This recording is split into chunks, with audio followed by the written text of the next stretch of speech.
தண்ணீரில் மீன்கள் வாழும், கண்ணீரில் காதல் வாழும். கூடல்கள் எல்லாம் தேடல்கள் தானே. பசியார பார்வை போதும், பரிமாற வார்த்தை போதும். கண்ணீரில் பாதி காயங்களாரும்.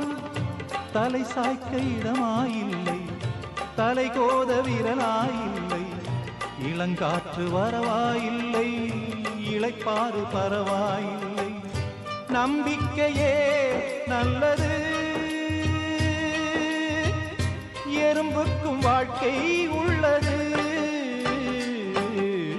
அகரம் இப்போ சிகரம் ஆச்சு, தகரம் இப்போ தங்கம் ஆச்சு. காட்டு மூங்கில் பாட்டு பாடும் புல்லாங்குழலாச்சு. சங்கீதமே சந்நிதி